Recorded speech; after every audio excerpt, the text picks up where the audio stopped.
Are we actually running out of oil?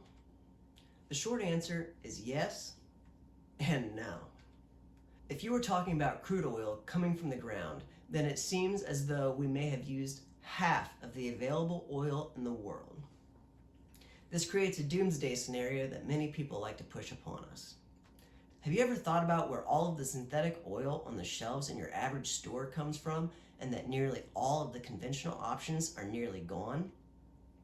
Not only is synthetic oil better for engines, being that it has a uniform molecular structure, unlike crude, but synthetic oil isn't even made out of crude oil. Would it blow your mind to know that synthetic oil is actually made from methane? The process for this was invented 101 years ago in 1925. Known as the Fischer Tropsch reactor, this catalyst can turn methane, coal, natural gas, biofuels, as well as carbon dioxide and hydrogen molecules into high-quality oil and gasoline.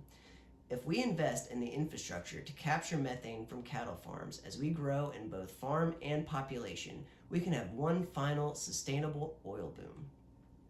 This not only gets rid of the need to fight over limited oil supplies, but will also substantially combat global warming, and within 10 years may be able to offset damage done by past generations by nearly 40 years. That's 40 years we can give to the next generation in hopes that somebody can invent a solution to emissions. Methane is around 28 times worse for short-term climate warming than carbon dioxide. Removing methane from the equation kills 3 birds with 1 stone, as it provides affordable gas for heating, a sustainable oil and gasoline supply, as well as allows us to leave oil in the ground, reducing water contamination, sinkholes, environmental damage, etc. This is a tested and proven method where we already have 2 operating refineries in the US, one of them being an Exxon refinery. It's just a matter of doing it, folks. It's time for a sustainable community. I hope you'll join me.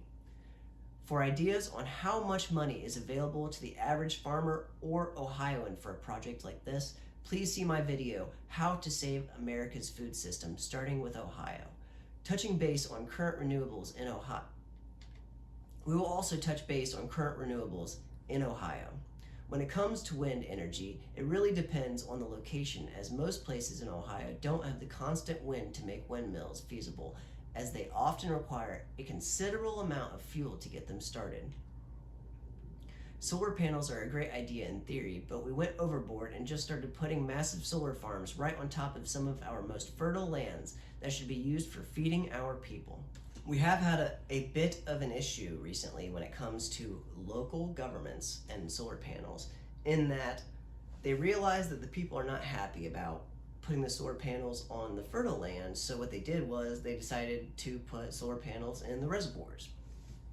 For obvious reasons, since the solar panels are black to catch more sunlight, that makes them heat up, which will heat up the water and can potentially cause massive algae blooms in our reservoirs, which are for drinking water. The past 2, however good they may be, were sold to the public as something that would make their electricity cheaper. That never happened, as electricity was given to large corporations. Lastly, our EVs. While the idea is good, 75% of the world's cobalt and lithium is mined by slaves. This is not something I can support, even if it is under the guise of saving the planet. This plan can give another 40 years to where someone can come up with something better than using slavery to mine lithium and cobalt to use for electric vehicles. This also can eliminate the need for endless and pointless wars over oil, potentially saving millions of lives. I hope this is something that has interested you all. Thank you.